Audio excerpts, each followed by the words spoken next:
নমস্কার, তোমাদের রান্নাঘরে আজকে মাত্র 10 মিনিটের একটা রেসিপি নিয়ে চলে এলাম। যে রেসিপিটা থাকলে রাতে রুটির সঙ্গে কি খাবেন একেবারে ভাবার কোনো দরকারই নেই। ভীষণ টেস্টি, প্রত্যেককে ভালোবাসবে রুটি দিয়ে এই রেসিপিটা খেতে। আশা করি আপনাদের সবার ভালোই লাগবে। তো এর জন্য প্রথমে গ্যাসে একটা কড়াইকে ভালো করে গরম করে তাতে 3 থেকে 4 টেবিল চামচ সাদা তেল দিয়েছি আমি। যদি মনে করেন সর্ষের তেল ব্যবহার করতে পারেন। তারপর প্রায় 1-3 চা চামচ মতো সাদা গোটা জিরে দিয়ে দিয়েছি। জিরেটা ভাজা হলে দিয়ে দিচ্ছি 3টে মাঝারি সাইজের পেঁয়াজ কুচিয়ে। তো এখানে কুচানো পেঁয়াজের পরিমাণটা আপনি চাইলে আর একটু বাড়াতেও পারেন। এই রেসিপিতে পেঁয়াজের পরিমাণটা বাড়ালে মানে রেসিপিটা খেতে যেমন টেস্টি হবে, সেই সঙ্গে পরিমাণেও কিন্তু কিছুটা বাড়বে।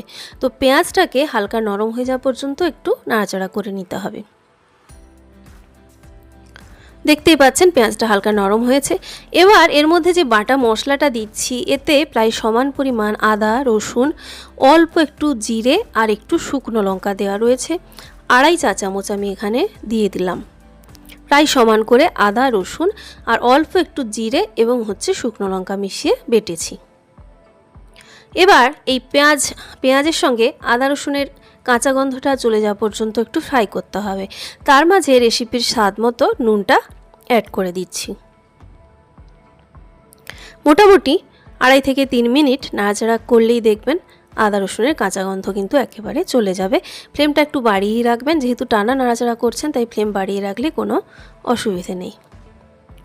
এবার এর মধ্যে দিচ্ছি শুকনো গুঁড়ো মশলা একদম ভর্তি করে 1 চা চামচ মানে ধনে গুঁড়ো, আর 1 চা চামচের 3 ভাগের 1 ভাগ হলুদ গুঁড়ো, স্বাদ মতো লঙ্কার গুঁড়ো আর একটু কাশ্মীরি লাল লঙ্কার গুঁড়ো দিলাম। এটা অপশনাল, আপনারা যদি কালার পছন্দ করেন দেবেন আপনি, আর না হলে দেওয়ার দরকার নেই। অল্প জল মিশিয়ে দিতে হবে শুকনো মশলাটা দেওয়ার পর। এবার নাড়াচাড়া করে ভালো করে মশলাটাকে কিন্তু কষাতে হবে। এই মশলাটা যত ভালো কষাবেন রেসিপির টেস্ট কিন্তু তত ভালো পাবেন। তো মশলাটা তেল ছেড়ে বেরোনো পর্যন্ত কিন্তু কষাতে হবে। আর সেরকম হলে এই মশলাটা কষানোর সময় একটা কাজ করতে পারেন, অল্প অল্প জল মেশাবেন। মানে যদি মনে হয় নিচে লেগে যাচ্ছে বা কিছু, অল্প অল্প জল মিশিয়ে যদি কষান তাহলে কিন্তু আরও বেশি টেস্টি হবে রেসিপি। এখানে আমি শাহি গরম মশলা অ্যাড করে দিলাম প্রায় 1/2 চা চামচ। তো আপনি যে কোনো গরম মশলা অ্যাড করতে পারেন। আর অল্প একটু কসুরি মেথি দিয়ে দিলাম।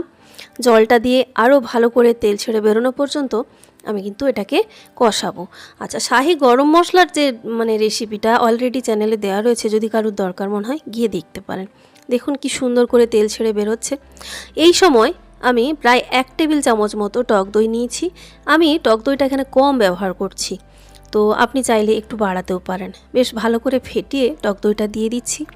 আর টক দইটা মেশানোর সময় হয় গ্যাসটা একেবারে বন্ধ করে দেবেন, আর নয়তো একদম ফ্লেমটাকে কমিয়ে মিশিয়ে নেবেন, নাহলে কিন্তু অনেক সময় টক দই ছানা কেটে যায়।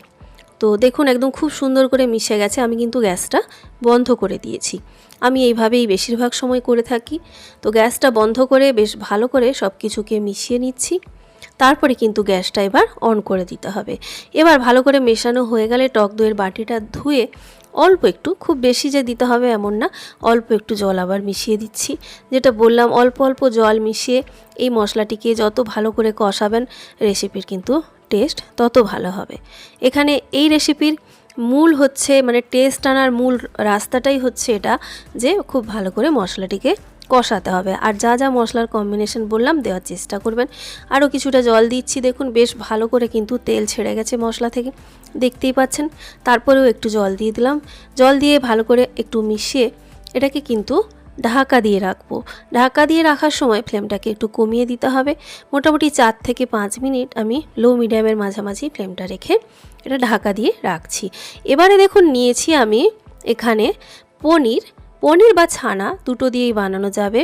তো পনির এখানে আমি প্রায় 250 গ্রাম ব্যবহার করছি। গ্রেটার দিয়ে ঠিক এইভাবে গ্রেট করে নিতে হবে পনিরটাকে। তো পনিরটা ডিপ ফ্রিজে রাখা ছিল, তো তাই ঠান্ডাও রয়েছে। এটা কিন্তু আমি আগেই বের করে গ্রেট করে রেখেছি, নাহলে কুকিং প্রসেসটা কি হবে, স্লো হয়ে যাবে খুব বেশি ঠান্ডাটা অ্যাড করলে। তাই একটু আগে থেকে বের করে রেখে দেবেন। যদি ফ্রেশ পনির হয় সেক্ষেত্রে তো সেটা রুম টেম্পারেচারেই থাকছে, কিন্তু যদি ফ্রিজ থেকে বের করা হয় তাহলে অবশ্যই একটু আগে বের করে রাখবেন। দেখুন কি সুন্দর একটা কালার এসেছে, ওপর থেকে তেল ছেড়ে বেরোচ্ছে।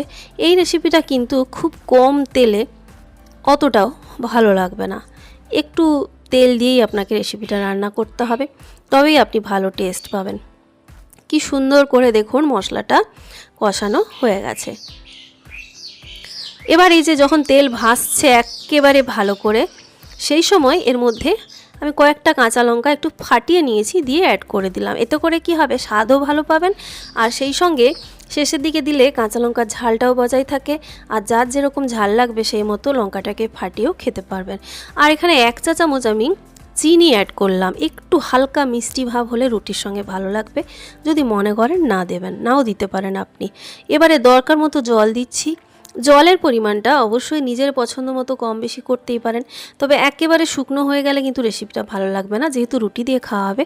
একটু যাতে গ্রেভি থাকে বুঝে শুনে জলটা অ্যাড করবেন। জল দিয়ে ভালো করে নাড়াচাড়া করে এবার গ্রেট করে রাখা পনিরটা কিন্তু দিয়ে দিলাম। পনিরটা দিয়ে ভালো করে একটু মিশিয়ে নেব। পনিরটা মেশানোর পরে আপনি বুঝতে পারবেন জলটা একেবারে টেনে নিল কি না। তো প্রথমে একটু কম দিলেও তারপরে কিন্তু আবারও মেশানো যাবে, মানে এটা নিয়ে আলাদা করে চাপ নেওয়ার কিছু নেই। দেখুন পনিরটাকে সুন্দর করে মিশিয়ে দিয়েছি। এবারে এর মধ্যে কিন্তু পনিরের যে জায়গাটা ছিল, যে মানে প্লেটটা, সেটা ধুয়ে কিন্তু কিছুটা জল দিলাম। তো আমি মোটামুটি ঘনই করেছি, আপনি যদি মনে করেন পাতলা করবেন সেক্ষেত্রে কিন্তু আর একটু জল কিন্তু এখানে মিশিয়ে নেবেন। আর এটা কিন্তু কিছুটা ঠান্ডা হয়ে গেলে আরও ঘন হয়ে যায়, তাই সেই মতো বুঝে শুনেই কিন্তু আপনাকে জলটা দিতে হবে। পনির জল সব কিছু ঠিকঠাক দেওয়া হয়ে গেলে আর বেশিক্ষণ ফোটানোর দরকার নেই, 1.5 থেকে 2 মিনিট জাস্ট ঢাকা দিয়ে একটু রান্না করে নেবেন, তাহলেই কিন্তু রেসিপি একদম রেডি হয়ে যাবে। আর এই সময় নুন মিষ্টিটা একটু নিজের পছন্দ মতো দেখে নেবেন। তারপরে কিন্তু গরম গরম একদম এটা রুটি, পরোটা, যে কোনো খাবারের সঙ্গে আপনি সার্ভ করতে পারেন। তো আমি এটা পরোটার সঙ্গে সার্ভ করছি, ভীষণ টেস্টি, অবশ্যই একটাবার ট্রাই করবেন। আর আমি এই রেসিপিটা কিন্তু প্রথমবারের জন্য ট্রাই করেছি। সবাই ভালো থাকবেন, নেক্সট ভিডিওতে দেখা হচ্ছে।